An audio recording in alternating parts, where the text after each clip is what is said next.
ఇక్కడ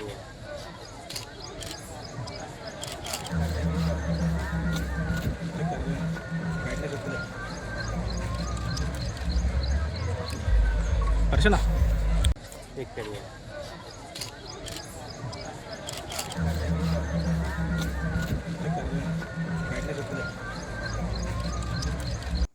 దక్షిణ కాశీగా పేరుగాంచినటువంటి వేములవాడ శ్రీ రాజరసం సన్నిధిలో అభివృద్ధి పనులను పర్యవేక్షించడం జరిగింది.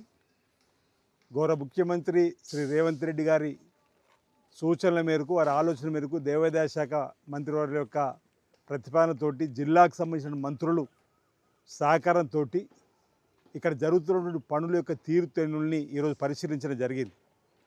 గత 10 రోజుల క్రితం గతంలో మంజూరు కాబడినటువంటి 150 కోట్లకు అదనంగా మరో 99 కోట్ల 40 లక్షలు మంజూరు చేసిన సందర్భంలో వేగవంతంగా త్వరితగతిన ఈ పనులను పూర్తి చేసేటువంటి క్రమంలో ఎక్కడెక్కడ ఏ పనులు ఉన్నాయని చెప్పని ఈరోజు ఆర్కిటెక్ట్ ద్వారా, దేవాదాయ శాఖకు సంబంధించినటువంటి అధికారుల ద్వారా, ఈవో గారితో ఉన్న ప్రభాకర్ అడ్డు లక్ష్మణ్ కుమార్ చేతుల మీదుగా కూడా మనం ప్రారంభం చేసుకోవడం జరిగింది.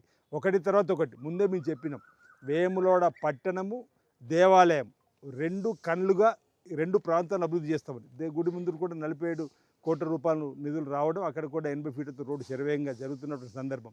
బద్దిపోచమ్మ ఆలయం కూడా ఇంచుమించు 10 కోట్ల రూపాయలతో అక్కడ కూడా నిర్మాణం చేస్తూ, రాజన్న సన్నిధిలోకి వచ్చేటువంటి భక్తులలో 60% మంది భక్తులు బద్దిపోచమ్మ తల్లికి బోనం సమర్పించుకుపోయేటువంటి ఆనవాయితీ పెరిగిపోతున్న పట్టణంలో ప్రతి కుటుంబం కూడా బద్దిపోచమ్మ దగ్గర బోనం సమర్పించుకున్న క్రమంలో ఎలాంటి ఇబ్బంది తలెత్తకుండా కూడా అక్కడ కూడా ఏర్పాట్లు కూడా శరవేగంగా జరుగుతున్నటువంటి సందర్భంలో ఈరోజు ఇక్కడ ఒకసారి పనులను పర్యవేక్షించడం జరిగింది. తదుపరి శృంగేరి పీఠాధిపతి జగద్గురు శ్రీ శ్రీ శ్రీ విధుశేఖర భారతి గారి మరోసారి కలిసి ఇప్పుడు జరిగినటువంటి విస్తీర్ణంలో జరిగిన అభివృద్ధి పనులు ఈ 55% వరకు ఎక్కడెక్కడ ఏం జరిగింది అనేది వారికి చూపెట్టి, వారి ద్వారా మిగతా పనులను కూడా ఏ విధంగా చేయాలని చెప్పనేది, విమాన గోపురానికి సంబంధించిన అంశం కావచ్చు, లేకపోతే ఇతర అంశాలన్నీ కూడా ఏ విధంగా ముందుకు పోవాలని చెప్పని వారి ద్వారా మరొకసారి అనుమతులు తీసుకొని రావడానికి కోసం, వెళ్ళడానికి కోసం కూడా ఒక నిర్ణయం తీసుకోలేదు. ఇటీవల ముఖ్యమంత్రి గారి కార్యాలయంలో ఓఎస్డీ గారి దగ్గర ఒక సమావేశం జరిగింది. కొండా సురేఖ మేడం దేవాదాయ శాఖ మంత్రి గారి సన్నిధిలో కూడా ఒక మీటింగ్ జరిగింది.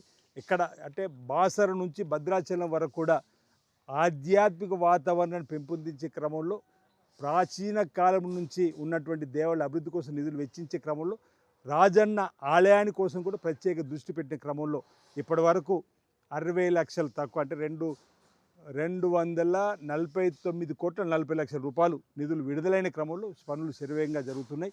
రాబో రోజుల్లో వీటిని పూర్తిగా చేసుకొని ఇక్కడికి వచ్చేటువంటి భక్తులకు ఎలాంటి ఇబ్బంది తలెత్తకుండా చేసే కార్యక్రమం రేవంత్ రెడ్డి గారి సర్కార్ చేయబోతుందని ఈ సందర్భంగా తెలియజేస్తా ఉన్నాను.